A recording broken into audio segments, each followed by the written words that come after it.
By the time you're 25, you should have a stable job. By 30, a serious relationship, maybe a ring on your finger. By 35, a house, kids, a savings account that doesn't make you cry when you open the app. Sound familiar? And if you don't have those things at those ages, well, you're behind. Except, behind who, exactly? Behind what? There's no finish line anyone actually showed you. There's no official rulebook. And yet most of us walk around with this constant nagging feeling that we are somehow late. Like life is a race and everyone else got the memo about when to start, which direction to run, and how fast to go, and you're just standing there holding your shoes. Today we're talking about that feeling. Why do we always feel behind in life? Where does it come from? Why is it so hard to shake? And what can you actually do about it? Welcome to the Everyday English Podcast. I'm Marcus. And I'm Emma. Let's get into it. Okay, so let's start with the basics. This feeling of being behind, it doesn't just appear out of nowhere. It comes from something very specific, something that psychologists call the social clock. The social clock. I love that term because it's so accurate. It's this imaginary schedule that society gives us, a timeline of when things are supposed to happen in your life. Graduate school around 22, get your first real job shortly after, be in a serious relationship by your mid-20s, get married, buy property, have children, get promoted, retire, in roughly that order, at roughly those ages. And here's the thing. Nobody sits you down and says, these are the rules. It's not written anywhere official, but somehow almost everyone absorbs this timeline. From parents, from culture, from watching what other people around you are doing. The term social clock was actually coined by a psychologist named Bernice Neugarten back in the 1960s. She was studying how people understand their own life stages, and she found that most people have a very strong internal sense of whether they're on time or off time in their lives. On time or off time, which basically means, does your life match the expected schedule or not? And what she found was really interesting. People who felt off time, either too early or too late for the major milestone, experienced significantly more stress and anxiety than people who felt on time, even when their actual life circumstances were similar. So it's not really about what's happening in your life, it's about whether it matches the imaginary schedule. Exactly. And the dangerous thing is this schedule is not universal. It changes across generations, across cultures, across economic situations. What was on time for your parents' generation might be completely unrealistic for yours. Like, my parents' generation could buy a house in their late 20s on one income. For most people in cities today, that's just not the reality anymore. But the social clock hasn't updated. People still feel like they should be buying property at 28, even if the math literally doesn't work. Or take marriage. In many countries, the average age of marriage has gone up by almost a decade compared to 50 years ago. But people still feel late if they're not married by 30. The world changed. The clock didn't. And so you have millions of people walking around feeling like they're failing at a schedule that was never really designed for their actual lives. Okay, but the social clock is only part of it. Because even if you understood all of that intellectually, even if you knew the schedule was outdated, most people would still feel behind. And that's because of something even more fundamental. We compare ourselves to other people constantly. This is something that psychologists have studied a lot. It's called social comparison theory, and it was developed by a psychologist named Leon Festinger in 1954. His basic idea was this: humans don't have an objective way to evaluate themselves. We can't step outside ourselves and look at our lives and say, yes, this is good, or no, this is not enough. We need a reference point. And the most natural reference point we have is other people. So we look around, we see what our friends are doing, what our colleagues are doing, what strangers on the internet are doing, and we use that as a measure for how we're doing ourselves. Which actually makes a lot of sense from an evolutionary perspective. For most of human history, your world was your village, maybe a few hundred people, and keeping track of where you stood relative to those people was genuinely useful information. It helped you figure out your social status, your chances of finding a partner, your safety in the group. But here's the problem. We no longer live in villages of a few hundred people. We live in a world where we can see what millions of people are doing all the time, in real time. And our brains haven't caught up with that. We're still running the same social comparison software that evolved for a small tribe, but now we're applying it to the entire internet. So instead of comparing yourself to the 50 or 100 people in your immediate world, you're comparing yourself to a curated highlight reel from literally millions of people. And when you compare your everyday, ordinary, messy life to the best moments of millions of people's lives, you will always lose that comparison. You will always feel behind. This is the highlight reel problem, and I think most people intellectually understand this concept, but understanding it and actually feeling it are two completely different things. Right. You can tell yourself, I know social media is not real life. And then 5 minutes later, scroll through Instagram and feel terrible about yourself because your brain isn't processing those images as curated highlights. It's processing them as reality. Someone once described it really well. They said, we compare our behind the scenes to everyone else's highlight reel. And that comparison is completely unfair, but we make it anyway, every single day. Think about what you actually post on social media.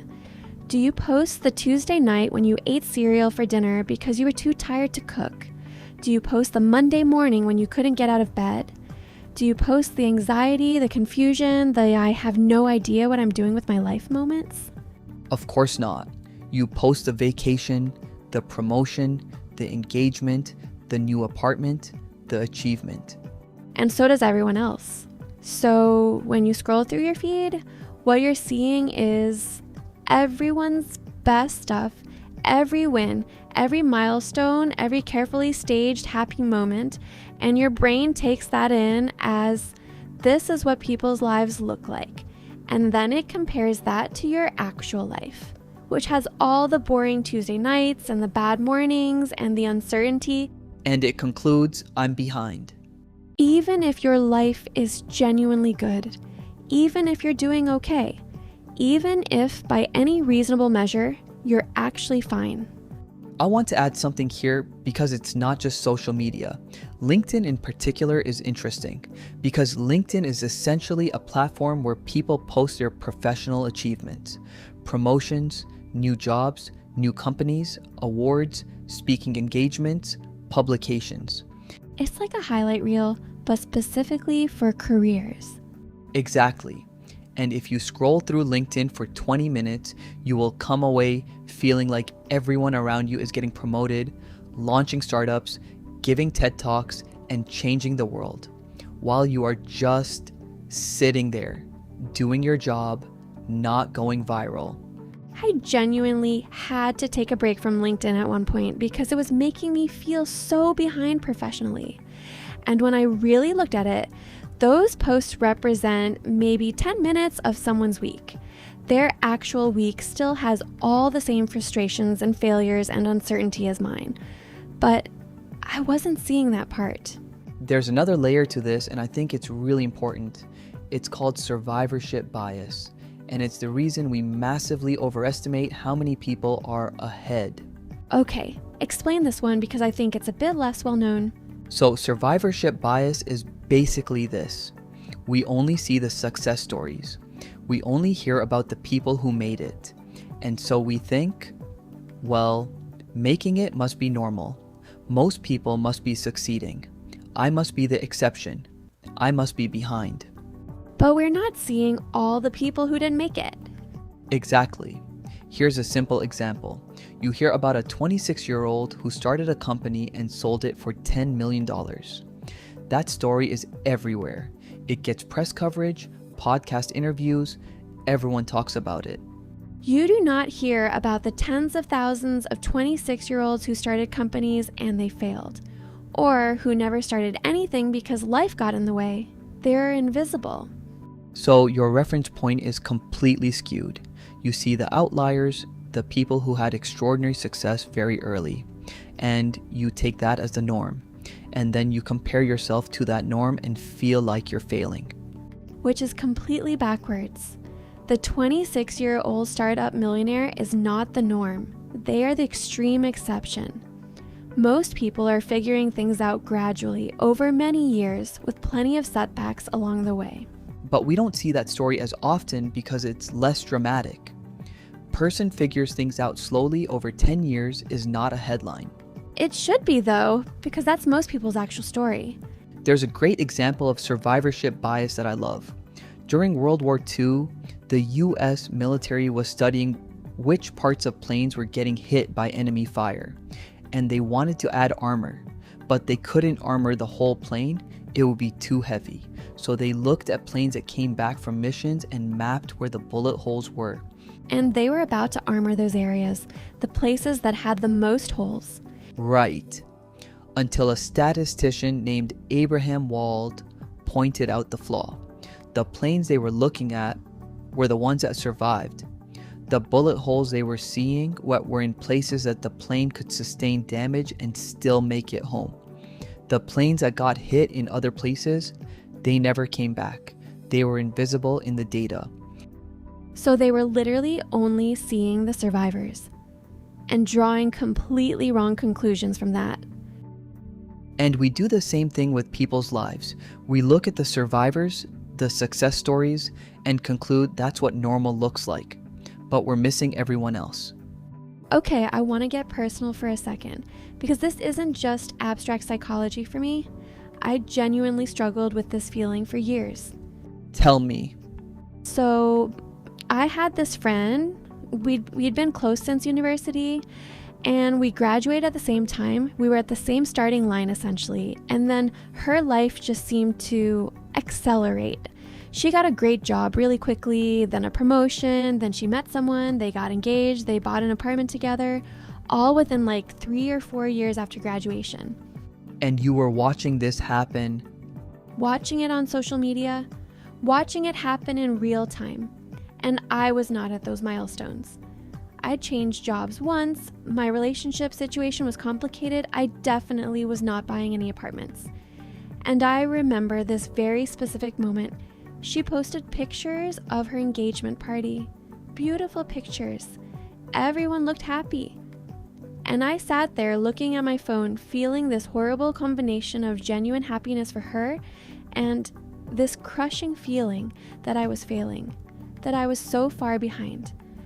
Did you say anything to her about it?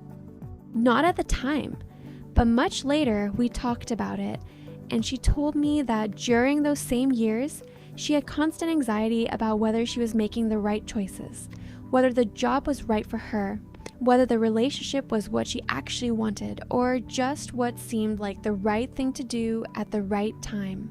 From the outside, it looked like a perfect timeline. From the inside, she was second-guessing everything. So you were both looking at each other's lives and feeling like the other person had it figured out. While neither of us actually had it figured out, we were just both performing a version of our lives that looked more together than it felt. I relate to this a lot. My version of it was more career-focused. I had this idea in my head that by 30 I would be in a senior role, maybe managing people, making a certain salary. I had a very specific picture. And what happened? I was 32 and I was not in that picture at all. Not even close. And I remember going to my university reunion and just being surrounded by people who seemed, from the outside, to be exactly where they were supposed to be. And I spent the whole evening feeling like I'd taken a wrong turn somewhere and fallen off the path. That reunion feeling is so specific. I think reunions are almost engineered to make you feel behind. They really are, because everyone's performing their best version of themselves. No one shows up and says, honestly, things have been really hard and I'm not sure what I'm doing. Everyone's doing the highlight reel in person. What shifted for you? Honestly, a conversation with my dad. He had this very different career path. He changed directions twice. He had periods of uncertainty in his 40s, things that would look on paper like setbacks. But by the time he was in his 50s, he genuinely loved what he was doing. And he said something that stuck with me. He said, "The path is not a straight line for anyone. You just don't see the bends in other people's roads." That's really good. And for some reason, that landed differently than all the "don't compare yourself to others" advice I'd heard before, because it wasn't just telling me not to compare, it was reminding me that the comparison itself is based on incomplete information. I'm not actually seeing other people's full journeys, I'm just seeing the parts that look like success. Let's talk about why this problem feels so much more intense for people today than it did for previous generations. Because I do think something has genuinely changed. A few things have changed actually. The first and most obvious one is social media. We've talked about the highlight reel, but it's not just the content, it's the volume and the frequency. Your grandparents might have compared themselves to people in their immediate social circle, their neighbors, their colleagues, their family, maybe a few dozen people at most. You're now comparing yourself to thousands, sometimes millions of people, and you're doing it constantly. On your phone, first thing in the morning, last thing at night, in every spare moment. And the platforms are deliberately designed to keep you engaged, which often means showing you things that trigger an emotional reaction. And look how successful this person is triggers a very strong emotional reaction. The second thing that's changed, and I think this is underappreciated, is that we now have more choices than any previous generation. Which sounds like a good thing, but research on what's called the paradox of choice, which psychologist Barry Schwartz wrote about, suggests that more options actually increases anxiety. Because when you have many choices, there's always the possibility that you made the wrong one. You could have chosen differently. And if you see someone who chose differently and seems to be doing better, that's proof that maybe you took the wrong path. When your great-grandmother had few choices, she worked the job available in her town, she married someone from her community, she followed the expected path, there was much less room to wonder, what if I had done something different? The path was more defined. Now, the path is completely open, which is genuinely liberating in many ways, but it also means you're constantly responsible for your own choices in a way that can feel overwhelming. And every choice you make means not making 1,000 other choices. And you can see all those other choices playing out in other people's lives on your phone every day. The third thing, and this connects to something we mentioned earlier, is that many of the traditional milestones of adulthood have become economically harder to reach for younger generations. Buying a home, having financial stability, starting a family, these things genuinely take longer now for most people. But the social clock hasn't adjusted, so people feel objectively behind on a timeline that's no longer realistic for their economic reality. Which creates this incredibly unfair situation where you're holding yourself to a standard that's essentially impossible, given the world you're actually living in. Okay, I want to share something that I find genuinely reassuring, because a lot of this has been kind of heavy. Comparison, social media, feeling behind, but there's actually really interesting research on what people's lives actually look like over time. Not the highlight reel, the real thing. Let's hear it. There's a well-known concept in psychology and philosophy sometimes called the U-bend of life, or the happiness curve. And what researchers have found across many countries and many different populations is that life satisfaction, how good people actually feel about their lives, follows a U-shaped pattern. Meaning it starts higher when you're young, dips in the middle, and then rises again later? Roughly, yes. Most people hit their lowest point of life satisfaction somewhere in their late 30s to late 40s, and then it starts going back up. People in their 60s and 70s often report higher life satisfaction than they did in their 30s. Which goes against everything we're told, right? We're told your youth is your best years. Get it together while you're young. Don't waste your 20s. But the data says most people's 30s are actually pretty hard. Lots of pressure, lots of comparison, lots of am I doing this right? And then something shifts. Maybe expectations become more realistic. Maybe you stop caring as much what other people think. Maybe you get better at knowing what actually matters to you. There is also really interesting research on late bloomers, people who found their path or their greatest success much later than the social clock would expect. Like Colonel Sanders, who started KFC when he was 62. Vera Wang, who didn't start designing wedding dresses until she was 40. Before that, she was a figure skater and then a fashion editor. Charles Darwin published On the Origin of Species at 50. Toni Morrison published her first novel at 39. Julia Child didn't learn to cook until she was almost 40 and didn't have her first TV show until she was 51. These aren't exceptions that prove the rule. These are reminders that the timeline we have in our heads, the one that says everything has to be figured out by 30, is completely made up. And there's actually some fascinating research suggesting that certain kinds of wisdom, creativity, and insight genuinely deepen with age and experience. Some things can only come later. So the idea that you need to have it all figured out early is not just false, it might actually be backwards for certain paths. Which is a much more comforting way to think about it. Okay, we've talked about why this feeling exists, why it's so persistent, why it's particularly bad right now. Let's talk about what you can actually do about it. Because we don't want to just leave people sitting there feeling worse about feeling behind. Right. So the first thing, and this sounds simple but it's really not, is to change who you're comparing yourself to. Specifically, compare yourself to your past self instead of to other people. This is actually supported by research. Studies show that comparing yourself to your own past, what's sometimes called temporal self-appraisal, tends to produce much healthier outcomes than social comparison. Because you're measuring real growth that you can actually observe, you're not comparing to someone else's curated version of themselves.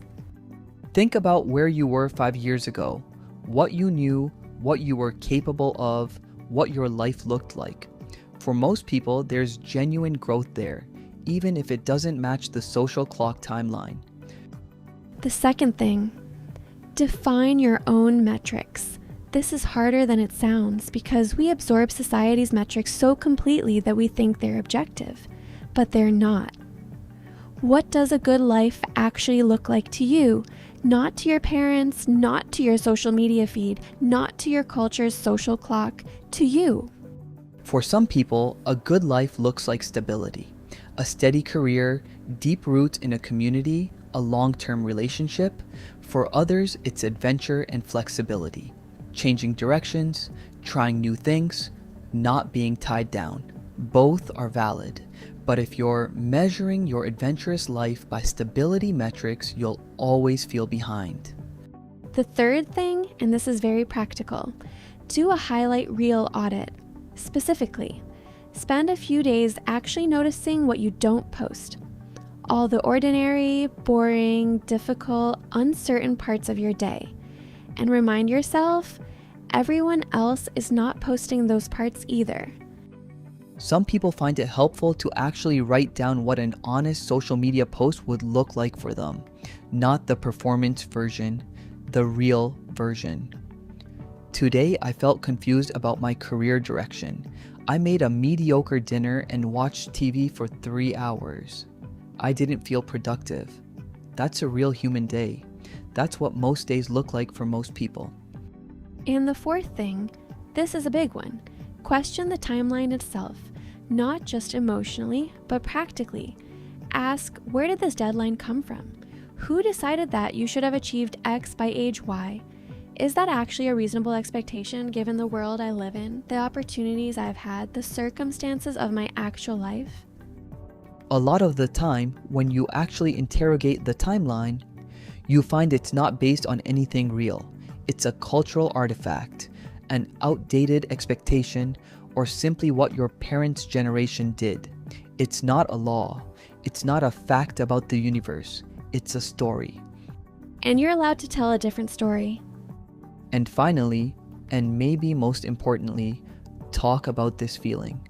Because one of the reasons it's so powerful is that it feels private and shameful, like everyone else is fine and you're the only one secretly feeling behind. But as we've been talking about today, almost everyone feels this. It's one of the most universal experiences of modern adult life. When you actually say it out loud, I feel behind, and hear that the people around you feel the same way, something shifts.